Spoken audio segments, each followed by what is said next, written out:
adalah panduan penilaian yaitu finishing. Finishing di sana ada penyemprotan clear, cara penyemprotannya, bagaimana teknik penyemprotan clearnya seperti apa, keuntungannya apa, menggunakan clear tipe A, B, C, dan lain-lain. Lalu kebersihan media tentunya menjadi sebuah keutamaan ketika melaksanakan airbrush. Ketika di clear ada pencucian media dulu untuk menghilangkan efek amplas-amplas ketika pengekliran tidak merata seperti itu. Yang selanjutnya adalah kerataan pengecatan. Kerataan pengecatan, kehalusan gambar, kecerahan gambar setelah di clear. Jangan sampai setelah di finishing, setelah di clear, malah hasil dari yang tadinya bagus menjadi tertutup, menjadi kusam dan lain-lain seperti itu. Harusnya lebih cerah dan lebih halus seperti itu.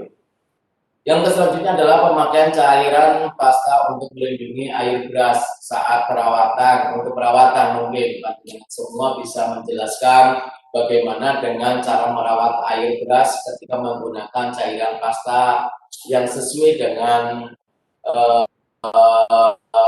karakteristik dari airbrush tersebut, dan bagaimana ketika ada penyebab-penyebab airbrush tidak tahan lama sehingga memerlukan perawatan seperti itu.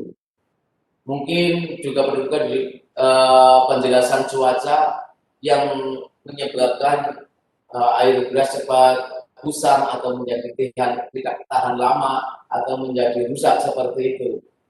Dengan kondisi cuaca yang berdebu, panas, atau lain-lain seperti itu.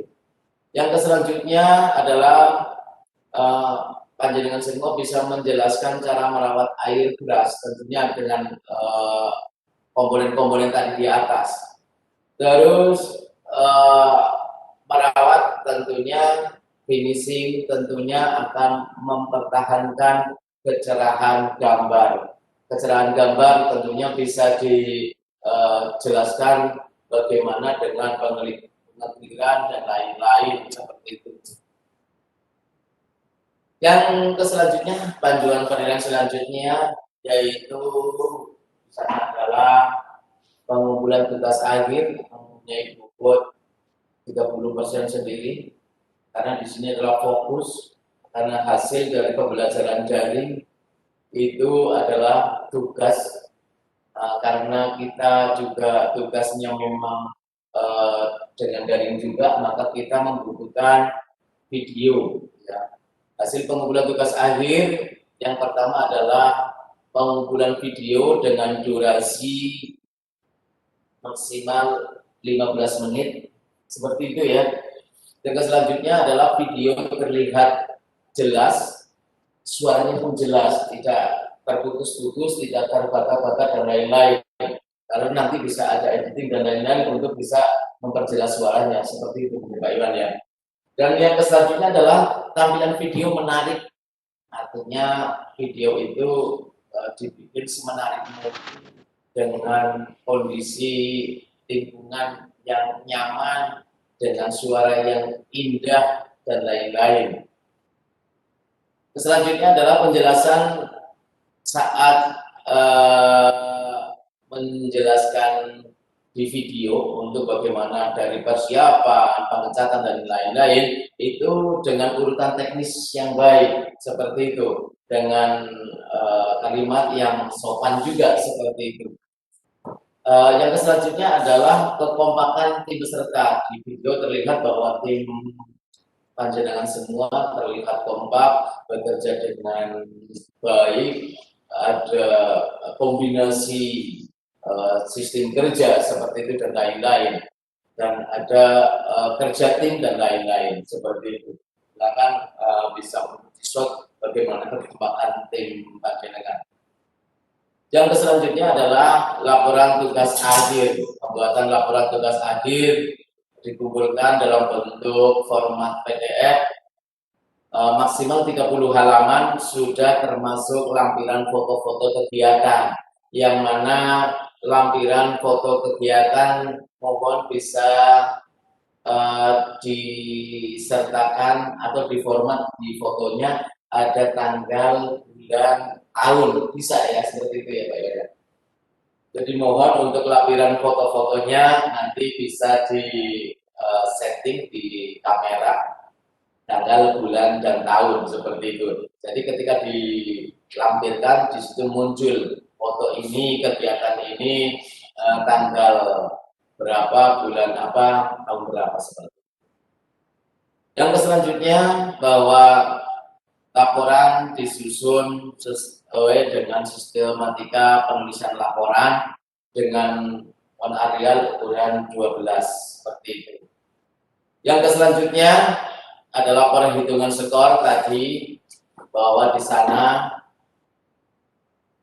ada poin penilaian, ada skor perolehan, ada skor maksimal, ada bobot ya, skor bobot ya, ada nilai kompetensi, nilai skor sama seperti itu. Di situ ketika skor perolehannya itu kurang dari 40 berarti dikalikan dengan 5% di A. Ya. Hasilnya ada di bawah. Selanjutnya ketika di B itu mendapatkan skor 40, hasilnya dikalikan 15% untuk bobot persekorannya. Begitu juga yang C, D, E, F ya. Seperti itu nanti dijumlahkan menjadi nilai skor. Ya, jumlah total nilai skornya maksimal 40 seperti itu. Untuk yang selanjutnya adalah sistematika laporan. Sistematika penyusunan laporan yang pertama adalah halaman sampul, yang kedua adalah lembar pengesahan. Lembar pengesahan silakan panjenengan isi bahwa laporan tersebut benar-benar dibuat untuk kepentingan lomba KKSI yang dibuat oleh peserta, disetujui oleh Bapak Ibu pendamping atau pembimbing, dan disahkan oleh Bapak Ibu kepala sekolah seperti itu untuk lembar pengesahannya. Lalu silakan untuk daftar isi disampaikan halaman 1 apa, 2 apa, dan selanjutnya. Terus daftar tabel ketika memang panjenengan membuat tabel, tampilan foto-foto dan lain-lain. Yang selanjutnya adalah pendahuluan, ada latar belakang dan tujuan dan manfaat. Yang selanjutnya bab 2 yaitu tinjauan pustaka, ada tinjauan teoritis dan tinjauan literasi. Silakan ada tinjauan dari teoritis untuk sistem pencatatan dan tinjauan literasi dari sistem bacaan dan lain-lain seperti itu. Terus ada bab 3 proses dan pembahasan proses pembuatan branding airbrush dan negatif striker seperti apa, pembahasannya bagaimana seperti itu. Yang selanjutnya bab keempat adalah penutup, yaitu kesimpulan dan saran. Yang selanjutnya adalah daftar pusaka. Ketika panjenengan ada tinjauan teoritis bisa diambil dari buku apa, dan tinjauan literasi dari bacaan yang mana, mungkin dari bacaan yang ada di Google dan lain-lain seperti itu bisa diambil. Terus lampiran foto-foto kegiatan. Ya, tadi sudah ada daftar gambar ya, lampiran foto-foto kegiatan. Mohon untuk seluruh bagian naskah tugas akhir menggunakan huruf Arial dengan ukuran 12.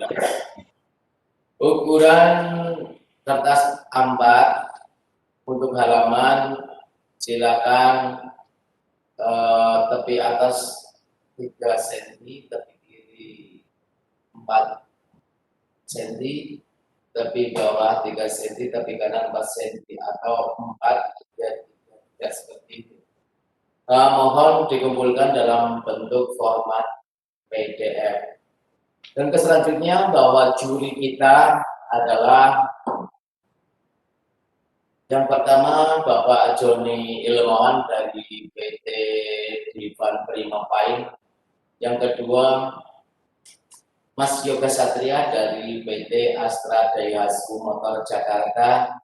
Yang ketiga adalah Dr. Rahab SEMSC dari Universitas Purwokerto dari Fakultas Ekonomi Unsur Purwokerto. Kami mohon di situ ada keterangan bahwa keputusan juri yang sudah menjadi ketetapan tidak bisa digugat seperti itu. Dan untuk selanjutnya mekanisme pengumpulan tugas. Mekanisme pengumpulan tugas silakan dibuat tugas akhir dengan secepat dan sebaik mungkin dikerjakan mulai tanggal 26 Oktober hari Senin besok ya 2020 dengan jam tugas akhir dikumpulkan selambat-lambatnya tanggal 5 Desember pukul 23.59 seperti itu.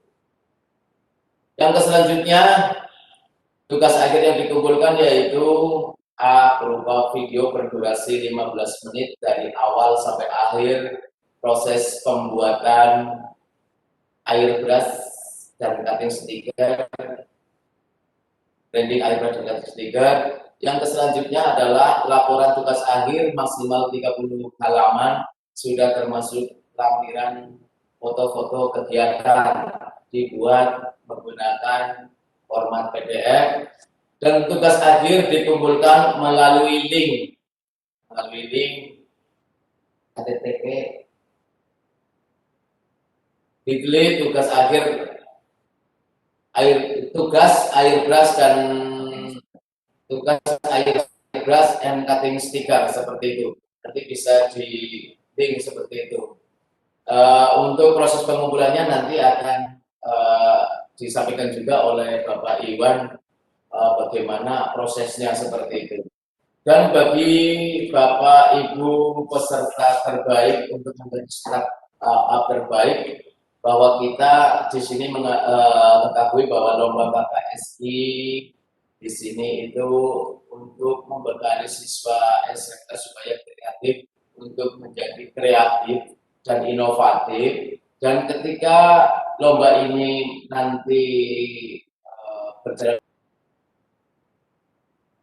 tidak ada halangan apapun dengan pengumpulan nilai pengumpulan tugas dan lain-lain, untuk startup pertama akan mendapat bantuan dari direktorat atau bantuan untuk startup para peserta ya, para peserta yang sesuai dengan hasil karyanya.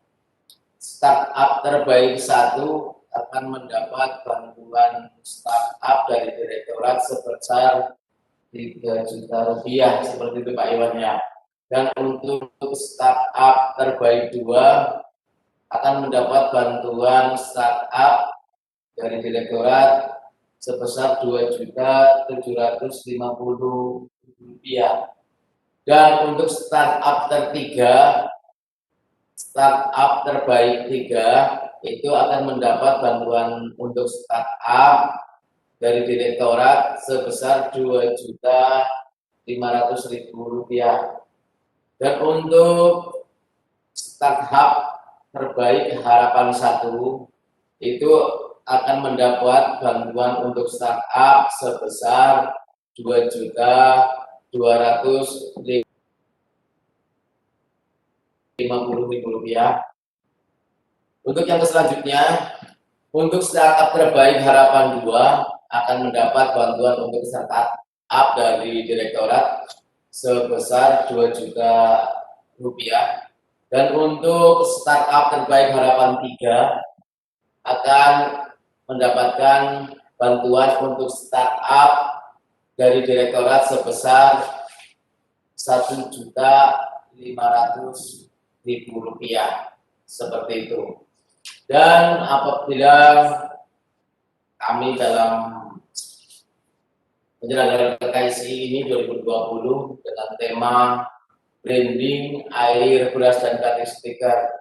Dalam penyelenggaraan KKSI-nya, kita banyak penyajian materi dari kami yang kemarin masih banyak kekurangan, masih banyak terkendala dengan jaringan internet kami, dengan komunikasi kami juga seperti itu, dan pelayanan kami yang masih kurang sesuai dengan harapan dari Bapak Ibu yang inginkan. Kami atas nama pribadi, atas nama tim KKSI 2020, serta atas nama instansi kami, SMK Taman Karya Madya Pertambangan Kebumen, kami mohon maaf yang sebesar-besarnya. Mungkin itu dari kami. Apabila nanti ada hal yang perlu ditanyakan, betul-betul kami sangat berterima kasih dan kami sangat mohon masukan dari panjenengan semuanya supaya acara ini bisa berjalan dengan baik, tidak ada halangan apapun, dan semua akan mencetak atau menghasilkan siswa-siswa SMK yang kreatif, inovatif untuk mengair beras dan membuat cutting stiker terbuka. Sekian,